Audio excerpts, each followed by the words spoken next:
guys, and welcome back to Project Z Garage. Today it's an exciting day. We are going to be dynoing the Audi Q3.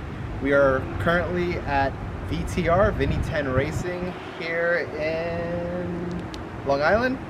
I'll put all their information in the description below, but we wanted to get a base dyno on the Q3 before we do any upgrades to it. The only thing really done to this is we have a drop-in air filter, but it's in the same OEM case. Other than that, the car is pretty much stock.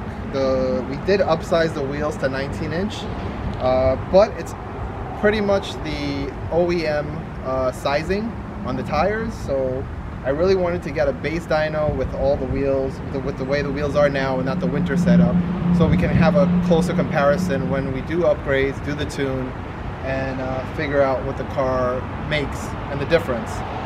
From the factory, this car makes 200 horsepower. It's an inline 4-cylinder turbocharged. It's a 2.0 liter. It makes 200 horsepower at around, I believe it's 5,100 RPMs, and it makes around 207 pound-feet of torque at around 2,000 RPMs, 1,700, around there. That's where it makes the peak torque. And for the most part, that really does have a good pep, but I definitely feel like the car can use a little more power. This is the Quattro version. I believe in Europe there is an option for just front-wheel drive, but we'll see what the numbers are going to be. What you can do is, down below in the comments, let us know what you think the wheel horsepower is going to be. The horsepower listed is at the crank. So I'm thinking it should be around 20% loss, so maybe we'll be around the 140, 150 if we're lucky at the wheels. So stay tuned once we rack the car on the dyno and start getting some runs done.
The rear wheels didn't even move. Yeah, I was about to say that. I was like, what?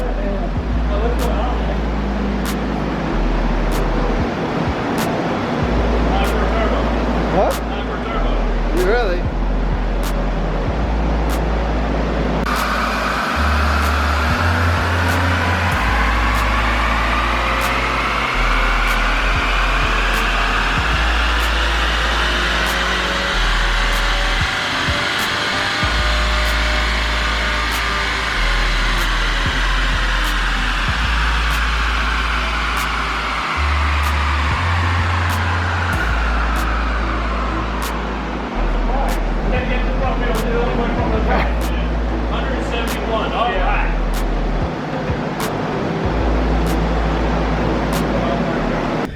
Alright guys, we're back in the Audi Q3. It's a couple of days later, but we got the dyno done, which is awesome. It gives us a baseline to work off with, and I'm really surprised with the numbers. I was expecting it to be a lot less. I was thinking, you know, 140, 150 would be kind of where the car would have landed, seeing this is a Quattro model. But as you can see on the dyno, only the front wheels were spinning, and that means that the rear wheels are disconnected, so it was only running in kind of like a front wheel drive mode.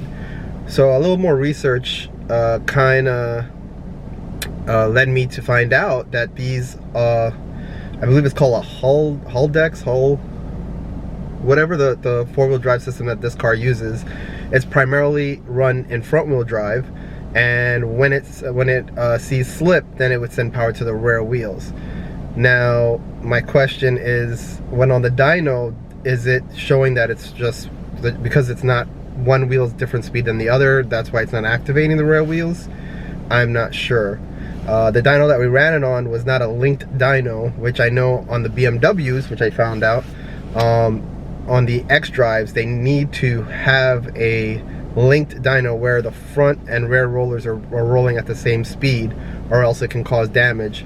That's not the case for the Audis and a lot of the other cars that we run with four-wheel drive, so it's kind of weird that BMW has that issue. But whatever the case, we got some good numbers.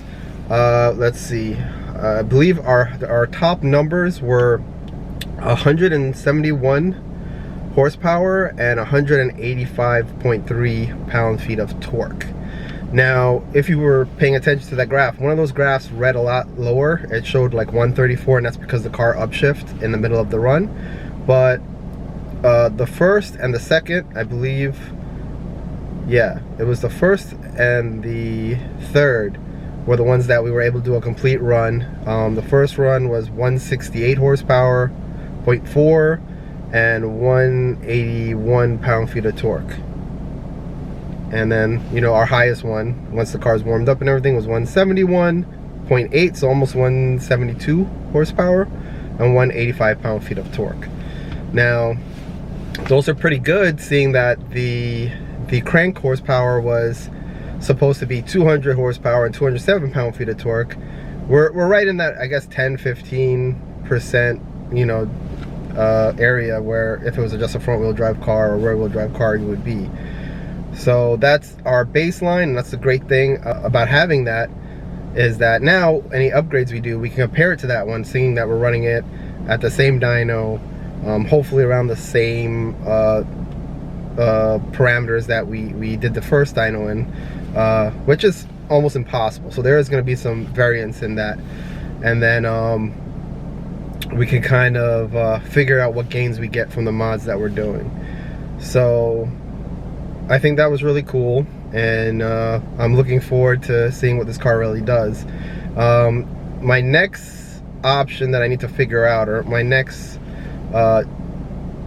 decision, is going to be what type of tuning software we're going to use. Are we going to use APR, or are we going to use the IE, Integrated Engineering's software?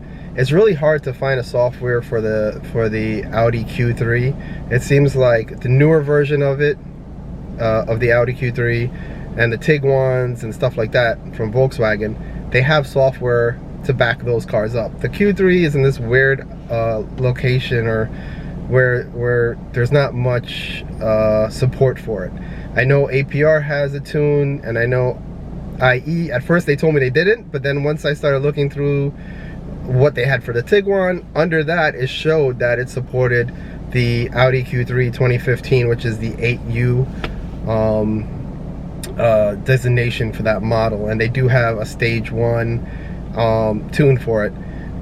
When I reached out to IE, they said that stage 2 may not work for this car. If I did want to move to, after stage 1, wanted to move into the stage 2, as it doesn't come with a DSG gearbox, and if you wanted to run their stage 2 tune on the cars that have the DSG2 gearbox or transmission, they would need to be adapted to handle the more torque and horsepower. And seeing this has like a regular 6-speed transmission, I don't know what the actual designation is for this transmission. It may not be able to handle that horsepower. So we're gonna have to figure out what we're gonna use and what mods we're gonna be able to work. I know that there's a downpipe for this car, and I know we can kind of modify an intake that was meant for one of the other Volkswagen Audi cars to make it work on this one. So stay tuned, guys. If you like the video, like, share, subscribe, always helps the channel, and we'll catch you in the next video.